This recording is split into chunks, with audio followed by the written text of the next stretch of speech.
একটা বাবা তার পরিবারকে ভালো রাখতে গিয়ে কত যে কষ্ট করে সেটা একমাত্র একটা বাবাই ভালো জানে। ছোট্ট একটা উদাহরণস্বরূপ এই ভিডিওটি আপনাদেরকে দেখাচ্ছি। আসলে বাবা তার পরিবারকে বা পরিবারের লোকজনদেরকে কত ভালোবাসে, বিশেষ করে ছেলে মেয়েদেরকে কত ভালোবাসে। বাবার ভালোবাসার কোনোদিন তুলনা হয় না।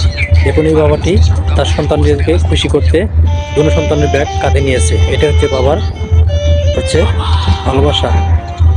একটা বাবা যতটুকু পরিশ্রম করে একটা পরিবারকে খুশি রাখতে গিয়ে সে নিজে না খেয়ে তার সন্তানদের জন্য খাবার নিয়ে যায়, সেটা হচ্ছে বাবা। বাবা হচ্ছে যদি মসজিদে যায়, মসজিদে যে একটা জিলেপি পেলে সে জিলেপিটা না খেয়ে বাসায় নিয়ে আসে, সেটার নাম হচ্ছে বাবা। বাবা হচ্ছে না খেয়ে সন্তানদেরকে খাওয়ায়, সেটার নাম হচ্ছে বাবা। বাবা কঠোর পরিশ্রম করে, পরিশ্রম বলতে রোদ বৃষ্টি কোনো কিছু খেয়ে সে অপেক্ষা করে না। কোনো কিছুকে সে তোয়াক্কা না করে সে কঠোর পরিশ্রম করে যায় শুধুমাত্র পরিবারের লোকজনদেরকে সবাইকে খুশি রাখতে। দেখুন এই বাবাটা কত সুন্দরভাবে কত সুন্দর একটি টেকনিক খাটিয়ে তার সন্তানদেরকে খুশি রাখতেছে। এটাই হচ্ছে সন্তানদের প্রতি বাবার ভালোবাসা। আসলে বাবা ভালোবাসা নেই বলে শেষ করতে পারবো না। বাবার পরিবারের জন্য যত কিছু করে, যত পরিশ্রম করে, সে পরিশ্রমগুলো দেখলে আপনাদের মাথা নষ্ট হয়ে যাবে যদি আপনারা একটু খেয়াল করেন। এই বাবাটা হয়তোবা মধ্যবিত্ত, তাই সে কত সুন্দরভাবে যাচ্ছে।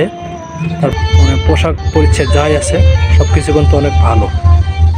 বাবা যে পোশাকটা পরছে পোশাকটা ভালো, কিন্তু যারা নিম্নবিত্ত তাদের বাবাকে দেখলে আপনি আরও অবাক হয়ে যাবেন। তাদের বাবা একটা লুঙ্গি পরে থাকলে, একটা শার্ট পরে থাকলে সে শার্টগুলো ছিঁড়া থাকে। বাবা ছিঁড়া শার্ট পরে থাকে, সন্তানকে ভালো শার্ট পরায়। বাবা ছিঁড়া লুঙ্গি পরে থাকে, সন্তানকে ভালো কাপড় চোপড় দেয়। বাবার ছিঁড়া জুতা পরে থাকে, বাবার ছিঁড়া জুতা পরে থাকে, সন্তানকে ভালো জুতা কিনে দেয়। আপনি একটা পরিবারে যদি যান, পরিবারে যার পর দেখবেন, যদি বাইরে লক্ষ্য করে দেখবেন, পরিবারে যে ছেলে মেয়ে আছে তাদের জুতা লক্ষ্য করবেন এবং ওয়াইফের জুতা লক্ষ্য করবেন। আর বাবা নামক বটবৃক্ষর জুতাটা লক্ষ্য করে দেখবেন যে বাবার জুতাটা একদম পুরনো হয়ে গেছে, ছিঁড়ে গেছে। তার থেকে একটু ভালো মায়ের জুতা, তার থেকে বেশি ভালো ছেলে মেয়েদের জুতা।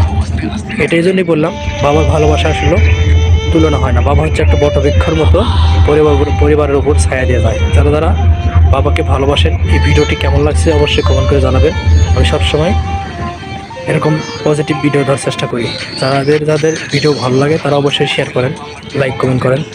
যারা আমার ভিডিও কন্টিনিউ দেখেন তাদেরকে অসংখ্য ধন্যবাদ। যারা বাবাকে ভালোবাসেন অবশ্যই ভিডিওটি শেয়ার দিয়ে অন্য ভাইদেরকে দেখার সুযোগ করে দেবেন। দেখেন বাবা বটবৃক্ষের মতো কীভাবে পরিবারের উপর ছায়া দেয়। বাবার কোনো তুলনা হয় না। যারা বাবাকে ভালোবাসেন ভিডিওটি শেয়ার দিবেন, অন্য ভাইদেরকে দেখার সুযোগ করে দেবেন। ধন্যবাদ, ভালো থাকবেন। আজকের এই ভিডিওটি পর্যন্তই, আবার দেখা হবে নতুন কোনো ভিডিওতে। সে পর্যন্ত সবাই ভালো থাকবেন, সুস্থ থাকবেন। আল্লাহ হাফেজ।